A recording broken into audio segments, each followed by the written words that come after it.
Hi, welcome back to my channel. ಎಲ್ಲರೂ ಹೇಗಿದ್ದೀರಾ? ಚೆನ್ನಾಗಿದ್ದೀರಾ ಅಂತ ಅಂದ್ಕೊಂಡಿದ್ದೀನಿ. ನಾನು ಕೂಡ ತುಂಬಾ ಚೆನ್ನಾಗಿದ್ದೀನಿ. ನಾನಿವತ್ತು ನಿಂಬೆಹಣ್ಣಿನ ಚಿತ್ರಾನ್ನ ಯಾವ ರೀತಿ ಮಾಡೋದು ಅಂದ್ಬಿಟ್ಟು ತೋರಿಸ್ಕೊಡ್ತಾ ಇದ್ದೀನಿ. ಮಾಡೋದಕ್ಕೆ ಏನೇನೆಲ್ಲ ಬೇಕು ಅಂದ್ಬಿಟ್ಟು ನೋಡ್ಕೊಳ್ಳೋಣ. ಮೊದಲಿಗೆ ಒಂದು ನಿಂಬೆಹಣ್ಣು, ಒಂದು ಈರುಳ್ಳಿ, ದಪ್ಪನಾದ ಈರುಳ್ಳಿ, ಅರಿಶಿನ ಪುಡಿ, 7ರಿಂದ 8 ಹಸಿಮೆಣಸಿನಕಾಯಿ, ಕಡಲೆ ಬೀಜ, ಕಡಲೆಬೇಳೆ, ಉದ್ದಿನಬೇಳೆ, ಕರಿಬೇವು 2 ಕಡ್ಡಿ, ಸ್ವಲ್ಪ ಕೊತ್ತಂಬರಿ ಸೊಪ್ಪು, ಸಾಸಿವೆ 1 ಟೇಬಲ್ ಸ್ಪೂನು, ಜೀರಿಗೆ 1 ಟೇಬಲ್ ಸ್ಪೂನು, ರುಚಿಗೆ ತಕ್ಕಷ್ಟು ಉಪ್ಪು, ಮಾಡೋದಕ್ಕೆ ಎಣ್ಣೆ, ಉದುರಾಗಿರುವಂಥ ರೈಸು ನೈಟದಾದರೂ ಆಗುತ್ತೆ, ಬೆಳಗ್ಗೆ ಮಾಡಿರುವಂಥ ಬಿಸಿ ರೈಸ್ ಆದರೂ ಆಗುತ್ತೆ. ಬಿಸಿ ರೈಸ್ ಆಗಿದ್ದರೆ ಒಂದು ತಟ್ಟೆಗೆ ಹಾರಾಕೊಂಡಿರಬೇಕು, ಅವಾಗ ಉದುರಾಗಿ ಚೆನ್ನಾಗಿರುತ್ತೆ. ರೈಸು ರೆಡಿ ಇದ್ದರೆ 5 ನಿಮಿಷಕ್ಕೆಲ್ಲ ರೆಡಿ ಆಗುತ್ತೆ. ತುಂಬಾ ಈಸಿಯಾದ ಮತ್ತು ಅಷ್ಟೇ ರುಚಿಯಾದಂಥ ರೆಸಿಪಿ ಇದು.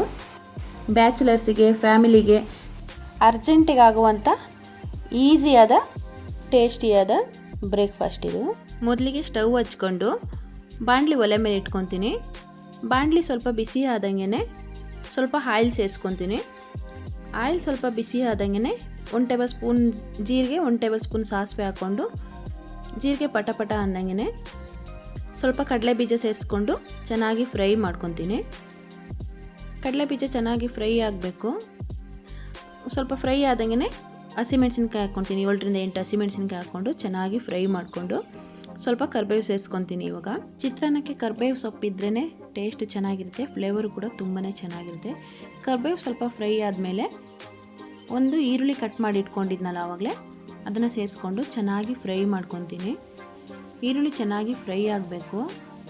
ಈರುಳ್ಳಿ ಸ್ವಲ್ಪ ಕೆಂಪಾದರೆ ಸಾಕು, ಒತ್ತಿಸ್ಬಾರ್ದು. ಈರುಳ್ಳಿ ಚೆನ್ನಾಗಿ ಫ್ರೈ ಮಾಡಿಕೊಂಡು ಈ ಟೈಮಲ್ಲಿ 1 ಟೇಬಲ್ ಸ್ಪೂನ್ ಉಪ್ಪು ಹಾಕ್ಕೊತೀನಿ. ಸ್ವಲ್ಪ ಅರಿಶಿನ ಪುಡಿ ಸೇರಿಸ್ಕೊಂಡು ಚೆನ್ನಾಗಿ ಮತ್ತೆ ಫ್ರೈ ಮಾಡ್ಕೊತೀನಿ.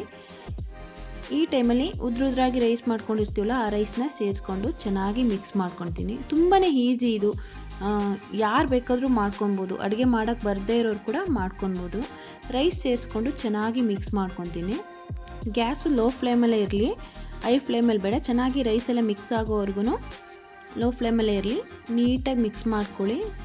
ರೈಸ್ ಎಲ್ಲ ಚೆನ್ನಾಗಿ ಮಸಾಲೆ ಜೊತೆ ಮಿಕ್ಸ್ ಆಗಬೇಕು, ಆ ಥರ ಮಿಕ್ಸ್ ಮಾಡ್ಕೊಬೇಕು. ನೋಡಿ, ವೈಟ್ ರೈಸು ಎಲ್ಲೂ ಕಾಣಿಸ್ತಾ ಇಲ್ಲ. ನೀಟಾಗಿ ಮಿಕ್ಸ್ ಮಾಡಿಕೊಂಡು ಈ ಟೈಮಲ್ಲಿ ಒಂದು ನಿಂಬೆಹಣ್ಣು ಫುಲ್ಲು ರಸ ತೆಗೆದಿಟ್ಕೊಂಡಿದೆ. ಇವಾಗ ರಸ ಸೇರಿಸ್ಕೊಂಡು ಚಿಕ್ಕದಾಗಿ ಕಟ್ ಮಾಡ್ಕೊಂಡಿರುವಂಥ ಕೊತ್ತಂಬರಿ ಸೊಪ್ಪು ಸೇರಿಸ್ಕೊಂಡು ಚೆನ್ನಾಗಿ ಮಿಕ್ಸ್ ಮಾಡ್ಕೊಬೇಕು. ಮಿಕ್ಸ್ ಆದಮೇಲೆ ಒಂದು 5 ನಿಮಿಷ ಮುಚ್ಚಿಟ್ರೆ ಚೆನ್ನಾಗಿರುತ್ತೆ. ನೋಡಿ, ಫುಲ್ಲೆಲ್ಲ ನೀಟಾಗೆಲ್ಲ ಮಿಕ್ಸ್ ಮಾಡಿಕೊಂಡು 5 ನಿಮಿಷ ಮುಚ್ಚಿಡಿ. ಲೋ ಫ್ಲೇಮಲ್ಲೇ ಇರಲಿ ಗ್ಯಾಸು, ಹೈ ಫ್ಲೇಮಲ್ಲಿ ಇರಬಾರ್ದು. 5 ನಿಮಿಷ ಆದಮೇಲೆ ನೋಡಿ, ಫುಲ್ಲು ನೀಟಾಗೆಲ್ಲ ಮಸಾಲೆ ಎಲ್ಲ ಇಟ್ಕೊಂಡು ಹುಳಿ ಹಾಕಿರ್ತೀವಲ್ಲ, ಚೆನ್ನಾಗಿ ಎಳ್ಕೊಂಡಿರುತ್ತೆ. ರೈಸ್ ಜೊತೆ ಚೆನ್ನಾಗಿ ಮಿಕ್ಸ್ ಆಗಿದೆ. ನೋಡಿ ಎಷ್ಟು ಚೆನ್ನಾಗಿದೆ, ನೋಡೋದಕ್ಕೆ ಎಷ್ಟು ಚೆನ್ನಾಗಿರುತ್ತೋ ಟೇಸ್ಟ್ ಕೂಡ ಅಷ್ಟೇ ರುಚಿಯಾಗಿರುತ್ತೆ. ದೇವರಿಗೆ ನೈವೇದ್ಯಕ್ಕೂ ಕೂಡ ಮಾಡ್ಕೊಬೋದು, ತುಂಬಾ ಚೆನ್ನಾಗಿರುತ್ತೆ. ಆದರೆ ಈರುಳ್ಳಿ ಸೇರಿಸ್ಕೊಬಾರ್ದು. ಈರುಳ್ಳಿ ಸ್ಕಿಪ್ ಮಾಡಿ ಬೇರೆ ಐಟಮ್ಸ್ ಎಲ್ಲ ಸೇರಿಸ್ಬಿಟ್ಟು ನೈವೇದ್ಯಕ್ಕೂ ಕೂಡ ಮಾಡ್ಕೊಬೋದು. ಇವತ್ತಿನ ವಿಡಿಯೋ ಯಾರಿಗಾದ್ರೂ ಇಷ್ಟ ಆದರೆ ಒಂದು ಲೈಕ್ ಮಾಡಿ, ಶೇರ್ ಮಾಡಿ, ಕಮೆಂಟ್ ಮಾಡಿ, ಹಾಗೆ ಸಬ್ಸ್ಕ್ರೈಬ್ ಮಾಡಿ. Thank you.